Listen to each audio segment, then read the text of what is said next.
La petite île française de La Désirade se situe à l'ouest de l'île de la Guadeloupe.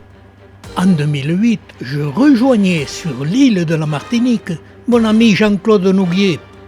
Et tous les deux, nous nous rendons sur l'île de la Désirade pour admirer les plus gros melocactus du monde, le Melocactus intortus.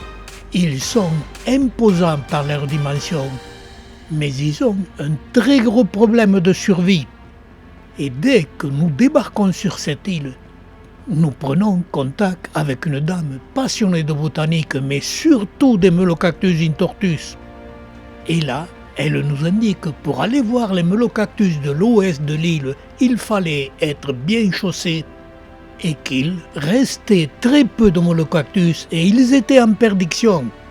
Et en 2008, avec Jean-Claude Nouguier, nous parcourons tout ce secteur pour admirer et repérer tous ces si beaux sujets. Et là, nous constatons qu'ils sont peu nombreux. Et l'on peut voir l'ensemble de ces melocactus sur notre vidéo de l'île de la Désirade sur notre cloud. Mais le sujet de cette vidéo sera tout autre.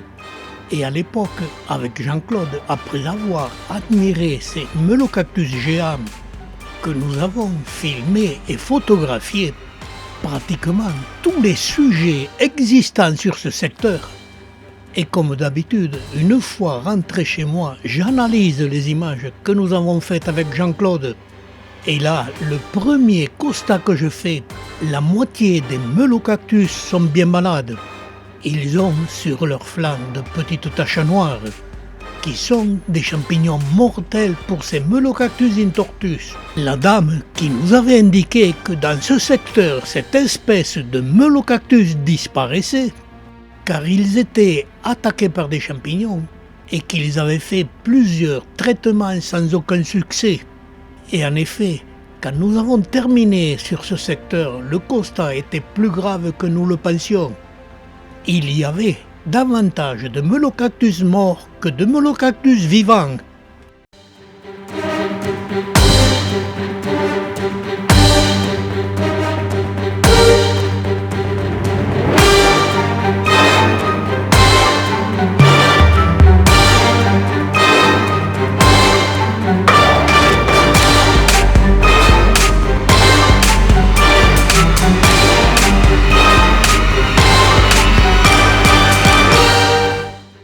Et cette dame nous avait dit aussi que pour aller dans ce secteur, il fallait être très bien chaussé, car il y avait de très nombreux cadavres et le sol était couvert d'aiguillons très puissants qui s'enfonçaient dans nos chaussures et rendaient notre marche impossible.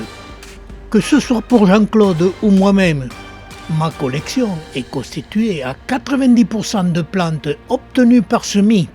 Et à l'époque, à chaque voyage que je faisais, si je voyais de fruits, j'en prélevais un. Ce qui me permettait d'obtenir un semis avec des espèces non croisées provenant des graines que j'avais récoltées sur site. Et de retour chez moi, je semais ces graines. Et voici un sujet de Melocactus intortus 10 ans après. Il est issu des graines que j'ai récoltées sur site. Il se développait rapidement et devenait très vite un melocactus bien plus volumineux que l'ensemble des melocactus, mais sans être aussi gros que l'espèce qui prospère sur site. Et c'est logique, malgré la serre, nous n'avons pas le climat. Mais les plantes ont un cycle de vie, et 15 ans après avoir pratiqué mon semis, mon Melocactus intortus commençait à développer son céphalium. J'étais satisfait et j'attendais un développement rapide de ce céphalium. Mais en observant ma plante, je dus vite déchanter. Sur sa base apparaissaient des champignons, les mêmes qu'il y avait sur site. Et c'est la première fois que je voyais dans ma serre apparaître ce champignon. Il se développait rapidement et j'essayais toute une série de traitements. Et toutes ces tâches, chez moi, sont des restes de traitements qui n'ont eu aucun résultat pour tuer ce champignon. Mais j'observais un point où un traitement semblait avoir donné un résultat. Toutes ces taches marron clair sont des croûtes. provoquée par un traitement qui a tué le champignon, mais seulement sur certaines parties. Jusque-là, j'avais pratiqué les traitements en pulvérisation comme indiqué sur les emballages.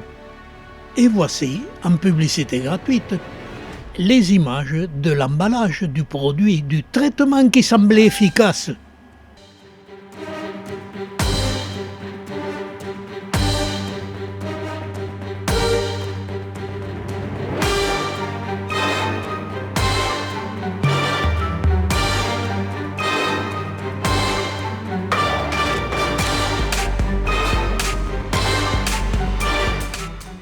Et comme nous ne consommons pas les cactus, je prenais la décision d'appliquer ce produit à très forte dose, en diluant ce produit dans de l'eau pour en faire une pâte que j'appliquais avec un pinceau, mais seulement sur les parties attaquées par les champignons.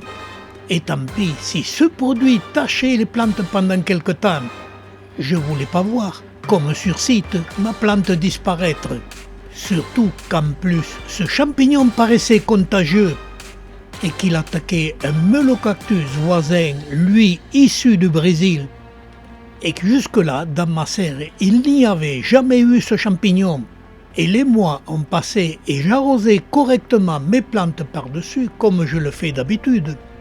Et petit à petit, ces arrosages lavaient le produit, laissant apparaître que des croûtes. Les champignons avaient disparu, mais seulement de façon efficace sur le Melocactus intortus.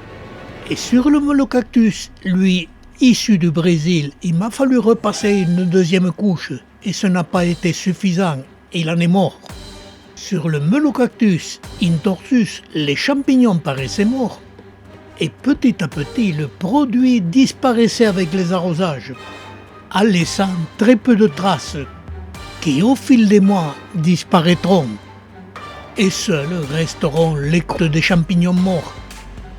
Et quelques années ont passé et mon Melocactus intortus continue à développer son céphalium, qui grandit de 2 cm par an. Et je fais une observation, voici le Melocactus intortus, lui issu des graines de l'île de la Désirade. Et du même voyage sur l'île de Saint-Martin, nous avons admiré et récolté des graines du Melocactus communis.